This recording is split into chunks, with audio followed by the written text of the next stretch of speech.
Assalamualaikum warahmatullahi wabarakatuh. Salam Om Swastiastu, Namo Buddhaya, salam kebajikan. Assalamualaikum warahmatullahi wabarakatuh. Assalamualaikum warahmatullahi wabarakatuh. Assalamualaikum warahmatullahi wabarakatuh. Perkenalkan, nama saya Muhammad Farid Hadi Kusuma. Saya dari Prodi Fisika Fakultas Matematika Ilmu Pengetahuan Alam Universitas Muhammad Warman. Saya Said Muhammad Ibrahim Hamdawi, Universitas Muhammad Warman, Fakultas Ilmu Budaya, Prodi Sastra Inggris. Saya Wendy Pernata. Saya dari Unmul, Fakultas Fisipol, Prodi Ilmu Sosiatri. Nama saya Abdurrahim Arif. Saya mahasiswa Fakultas Kehutanan Universitas Muhammad Warman. Menurut pandangan saya sendiri sebagai orang sains tentang pendidikan, saya di sini akan menjelaskan tentang 3 poin. 3 poin itu, yang pertama, ya langsung aja kita membahas yang poin pertama. Poin pertama yang akan saya jelaskan tuh menurut pandangan saya sendiri sebagai orang sains tuh pentingnya pendidikan tuh apa sih? Ya pasti adik-adik di Desa Dingin tuh banyak tanya kepada kami seperti itu sebagai kakak-kakak yang sudah berkuliah, pentingnya pendidikan tuh apa? Ya, jadi di sini saya akan menjelaskan sedikit tentang pentingnya pendidikan menurut saya. Jadi pendidikan itu dibilang sangat penting sekali. Dengan perkembangan era industri 4.0 atau yang kita kenal sekarang ini, dengan perkembangan era industri dengan penggunaan teknologi yang sangat berkembang atau sangat maju dengan pesat, dan juga penggunaan robot-robot untuk menggantikan manusia sebagai pekerjaan itu sangatlah ada dampak positif dan juga ada dampak negatif. Dampak positifnya ya pekerjaan kita sangat terbantu. Dampak negatifnya yaitu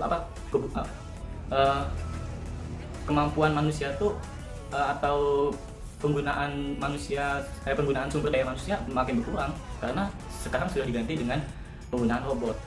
Nah, untuk menanggulangi itu atau menangani itu, jadi dengan adik-adik yang ada di Desa Dingin untuk semangatnya untuk belajar, dari belajar mulai dengan giat, habis itu raih prestasi yang tinggi.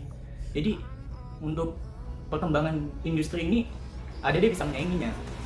Dan juga ada dampak lainnya juga,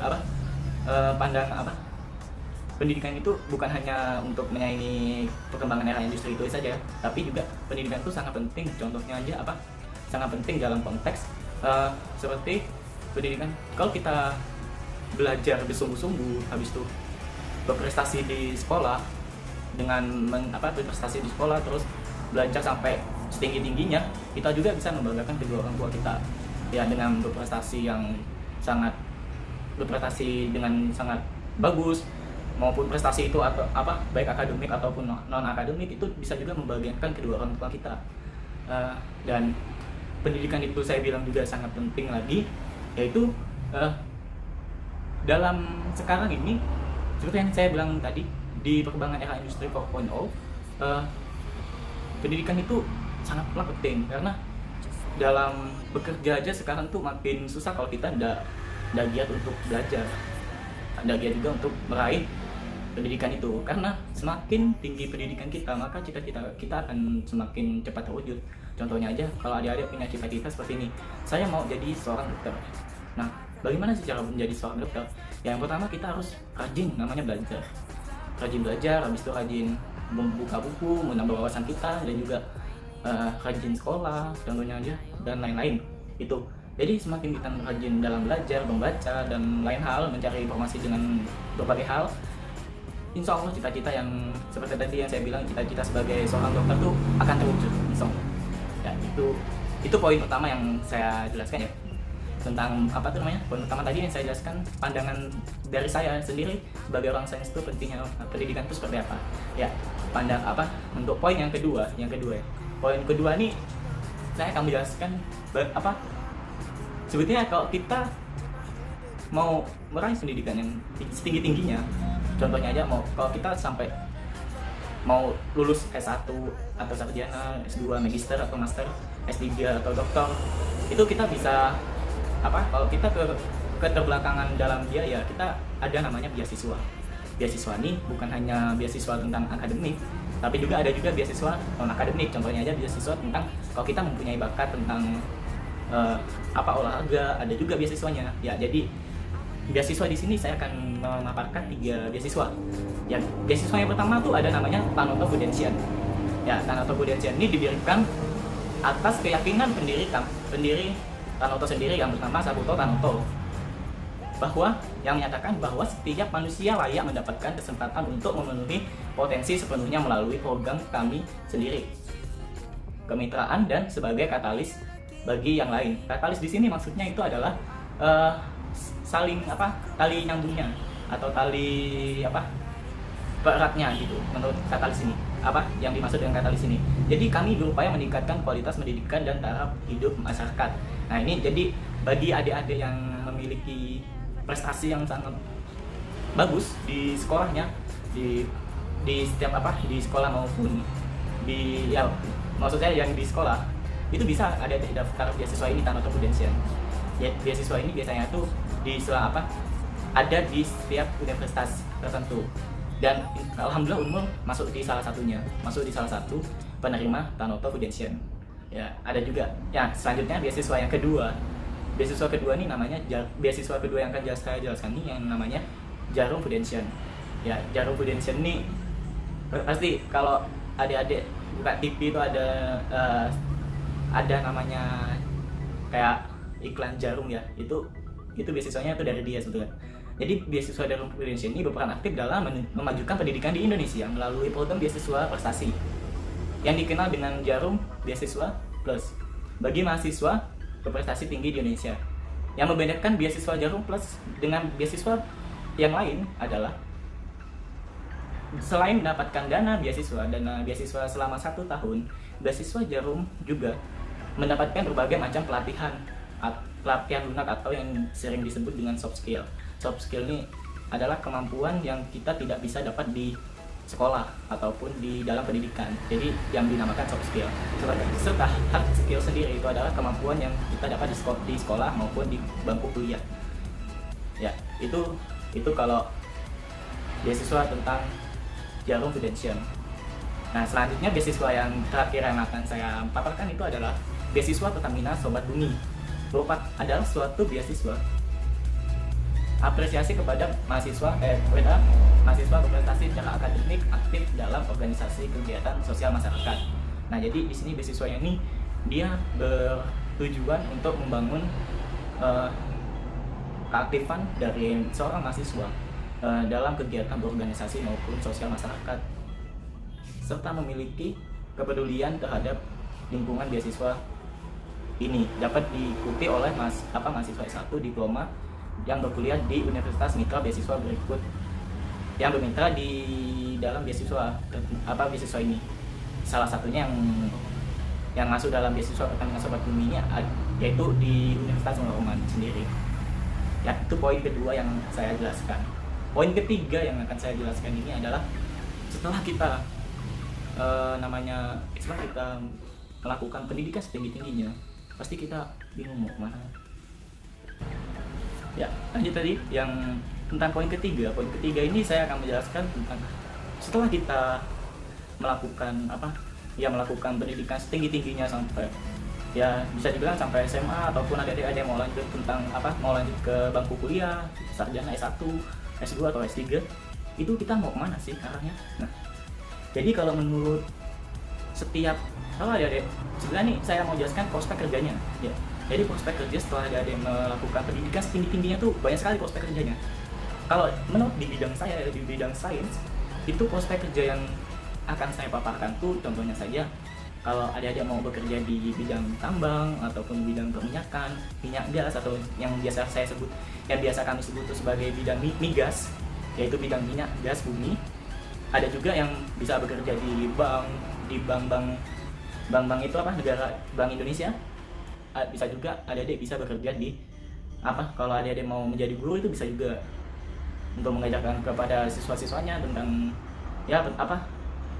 untuk mencerdaskan siswa yang lainnya, itu bisa juga. Nah, jadi yang pertama saya akan mau jelaskan tuh seperti yang saya bilang tadi. Yang pertama, prospek kerja ke bidang tambang ataupun migas. Ya, jadi kalau adik-adik yang mungkin adik-adik sebagian ada yang sudah tahu, ada juga yang belum. Kalau yang belum tahu ini saya akan mencoba menjelaskan menurut saya. Di bidang migas dan tambang ini sendiri banyak tempat kerjanya. Jadi di sini bekerja sebagai migas nih kebanyakan bekerja di bidang Pertamina tuh ada banyak sekali, apalagi kita tinggal di Kalimantan Timur yang mana cenderung banyaknya perusahaan minyak di sini. Di Indonesia adalah salah satu perusahaan minyak terbesar yaitu di Kalimantan. Nah, yang selanjutnya ini ada namanya prospek kerja yang lain, ini ada bidang tambang. Jadi tambang ini sangat banyak sekali. Kalau di Kalimantan Timur ini sendiri, tambang yang paling banyak tuh yaitu tambang batu bara. Batu bara di sini sangat banyak sekali. Nah, di situ setelah gimana ya?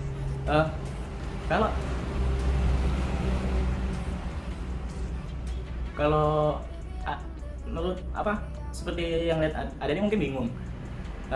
Saya di bidang sains, tapi kok saya bisa di tambang? Tapi kok saya bisa di migas? Pasti jadi bingung. Apa sih hubungannya? Pasti ada hubungannya. Contohnya aja, kalau di bidang sains itu kan kita ada belajar namanya fisika, kimia, biologi. Jadi di situ tuh sangat berkaitan sekali sama namanya tambang ataupun migas. Seperti halnya kaitannya tentang di dalam suatu batu bara itu banyak sekali senyawa-senyawa yang ada di situ. Apa sih kegunaannya? Yaitu itu bisa dipelajari di bidang sains. Makanya untuk prospek kerja di bidang sains itu sangatlah luas.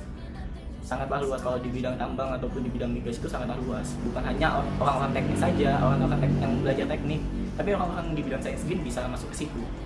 Nah, untuk yang lainnya seperti halnya di bank. Di bank sekarang nih mungkin ada banyak berpikir, di bank yang paling berpengaruh pasti anak ekonomi ataupun anak-anak akuntansi. Tapi di bank juga kebanyakan anak sains juga, pasti ada anak sains.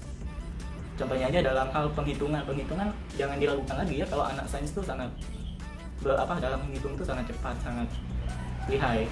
Dan yang selanjutnya tuh ada teknik dalam bidang mengajar atau yang biasa disebut tuh kalau umumnya tuh guru ataupun dosen.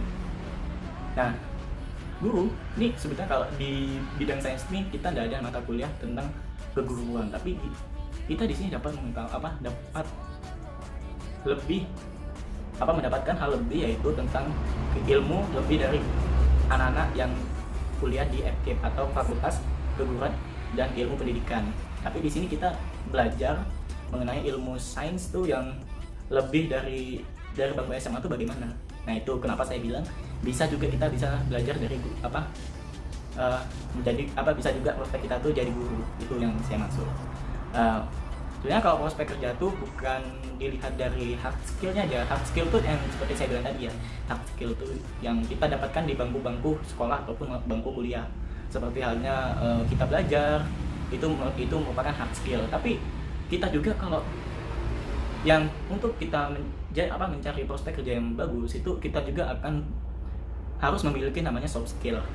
Soft skill ini adalah kemampuan yang kita tidak bisa dapatkan di bangku belajar ataupun belajar di dalam ruangan yang diajarkan oleh guru, tapi ini kemampuan yang bisa kita dapat di luar belajar. Contohnya aja, kemampuan yang pertama itu adalah bagaimana caranya berbicara di depan umum atau public speaking yang biasa kita dengar ya. Itu merupakan salah satu soft skill yang bisa digunakan. Yang selanjutnya tuh yang sangat dibutuhkan di bidang kerja tuh ada juga namanya kemampuan komputer. Nah, yang kalau kita bisa memakai namanya komputer, itu kita mau kerja dimanapun pasti bisa. Karena sekarang ini susah namanya orang yang bisa memakai komputer. Ada yang bisa, tapi cuma bisa secara umum aja. Tapi kalau yang secara mendalam itu sangat susah. Nah, kalau adik-adik mau belajar komputer lebih mendalam lagi, itu pasti kalau ada dia bisa belajar komputer secara lebih mendalam, pasti kalau ada dia mau cari kerja itu sangatlah mudah. Pendidikan itu tuh penting, pendidikan tinggi itu penting atau tidaknya. Tapi sebenarnya ini penting banget buat anak-anak di luar sana, anak-anak di desa ini itu penting. Karena kalau kita punya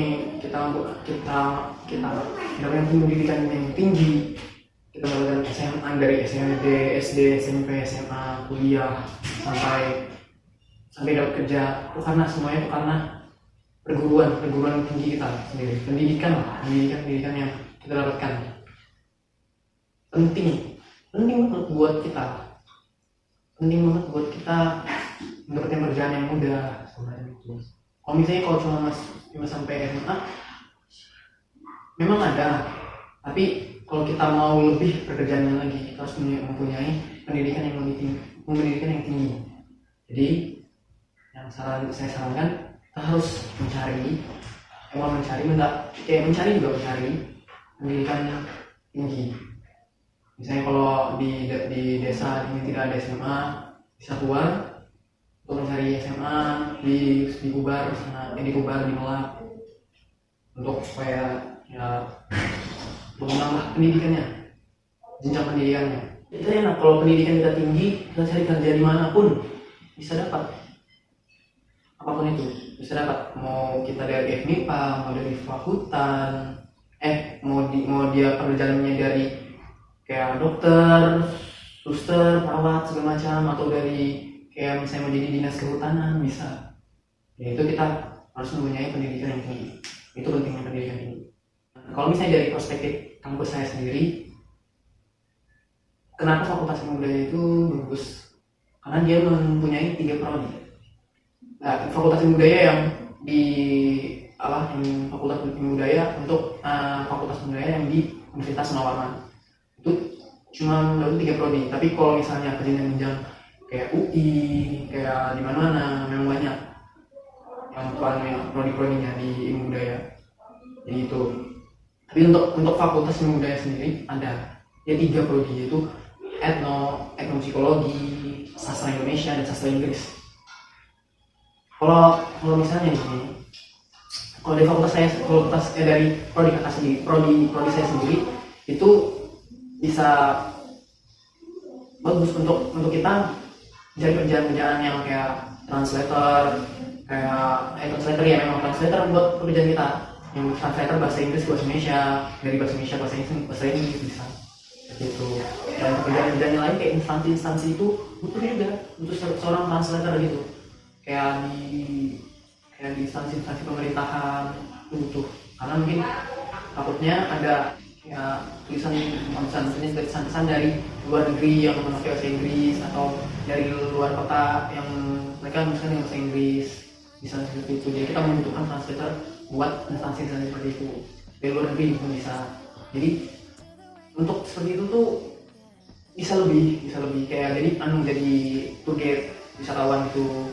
Jadi kita jadi tour guide misalnya di Desa Dingin nih, misalnya ada wisata yang bagus untuk datangin. Jadi misalnya ada orang luar negeri yang tidak bisa Indonesia, jadi bisa yang pakai bahasa Inggris. Jadi seorang translator itu yang melakukannya, seorang translator yang ada di Desa Dingin tersebut, kayak anak-anak di Desa Dingin yang mungkin sudah lulus dari Fakultas Budaya atau S2, S3 gitu, udah lulus di sananya, langsung balik lagi ke desanya untuk menjadi translator, untuk menjadi tour guide untuk para orang-orang asing, seperti orang Jerman, orang Inggris, seperti itu. Jadi manfaatnya jadi punya pendidikan tinggi, misalnya masuknya di dunia yang saya masuki seperti sastra Inggris ini, ya itu yang kita dapat. Dan kalau misalnya di sastra Inggris kita juga bisa menjadi penulis, review film-film gitu buat kita kaji, seperti itu. Kalau misalnya untuk beasiswa, kita menggunakan beasiswa kayak bidik misi, kayak PPA seperti itu. Habis itu kayak SIM niaga, itu bisa dari BEM. Misalnya kita dapat kalau misalnya kalian masuk nih, bisa di bidik misi. Misalnya kalian memang udah masuk dan udah dapat bidik misi, bisa juga kalian dapat dari anak-anak BEM gitu, Badan Eksekutif Mahasiswa, untuk mahasiswa yang tidak mampu, seperti itu. Misalnya kalau dapat beasiswa, ya beasiswa yang seperti Bangka Bintara segala macam itu bisa. Kalian tinggal tinggal lengkapi berkas-berkasnya semacam ini gitu. Untuk kalian jadi bangkal tim tuntas, maksudnya bangkal tim tuntas itu bisa membuat bisa kita dapatkan untuk tuntas.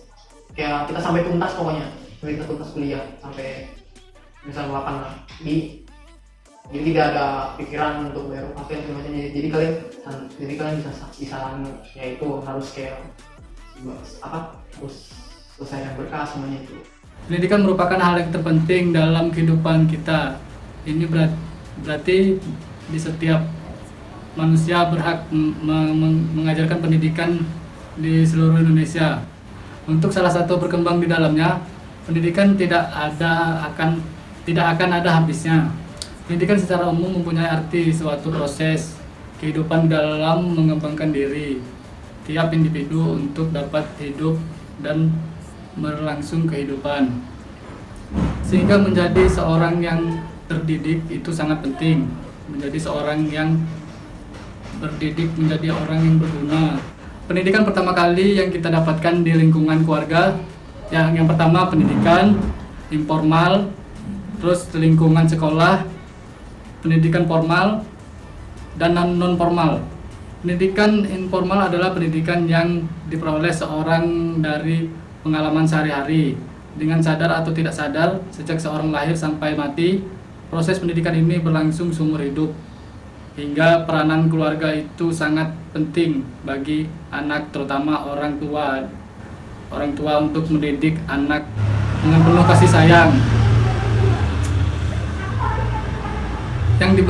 Yang diberikan orang tua tidak ada habisnya dan terhitung nilainya. Orang tua mengajarkan kepada kita hal-hal yang baik, misalnya bagaimana kita bersikap sopan santun, bagaimana kita bersikap terhadap baik, menghormati kepada yang tua atau sesama kita, berbagi dengan mereka yang kekurangan. Banyak orang yang berpikir bahwa pendidikan itu penting, tapi tidak sedikit pula yang berpikir bahwa pendidikan itu tidak penting, apalagi bagi masyarakat yang tinggal di pedesaan ataupun daerah terpencil. Mereka menganggap pendidikan itu tidak penting bagi mereka. Lebih baik bekerja daripada sekolah. Poin yang pertama itu memberikan pengetahuan. Efek langsung dari sebuah pendidikan adalah memberi pengetahuan. Pendidikan memberi kita banyak pengetahuan tentang berbagai hal-hal dan segala sesuatu yang berhubungan dengan dunia ini. Pendidikan juga dapat memberikan pandangan bagi kehidupan, membantu kita membentuk sudut pandang kehidupan dan sebagainya. Poin yang kedua, untuk kerjaan atau untuk karir. Jika tadi saya mengatakan bahwa salah satu alasan orang menganggap bahwa pendidikan itu kurang penting karena sekolah ataupun tidak sekolah, tetap susah cari kerja. Nah, dari itu kita ubah pola pikir kita bahwa berpendidikan kita akan mudah mendapat pekerjaan. Tetap berusaha dan berpikir positif. Yang poin yang ketiga, membangun karakter. Kembali lagi bahwa pendidikan itu sangat penting bagi kita. Karena tidak hanya memberi kita pengetahuan, akan tetapi mengajarkan kita pada sopan santun dan hal yang benar. Pendidikan memupuk kita menjadi individu dewasa, individu yang mampu merencanakan masa depan dan mengambil keputusan yang tepat dalam hidup. Dan pendidikan yang baik akan membuat kita lebih manusiawi. Poin yang keempat, memberikan pencerahan. Pendidikan dapat menghapuskan pemikiran yang salah dalam benak kita, membantu memberikan gambaran yang jelas tentang hal-hal yang berada di sekitar kita agar tidak kebingungan. Pendidikan mampu mengobarkan api semangat dalam diri, semangat untuk mencari hal-hal yang belum diketahui, semangat dalam menjalani kehidupan. Maka pendidikan mampu memberi pencerahan bagi siapapun. Nah, mungkin itu poin-poin dasar tentang pendidikan yang dapat saya sampaikan. Mungkin ada banyak hal lagi tentang pendidikan ya, manfaatnya pendidikan. Mungkin cukup sekian. Sekian dari saya, mohon maaf kalau ada salah kata. Sekian dan terima kasih. Apabila ada salah kata dalam berbicara tadi seperti tadi, saya mohon maaf. Saya akhiri, wabillahi taufiq walhidayah. Wassalamualaikum warahmatullahi wabarakatuh.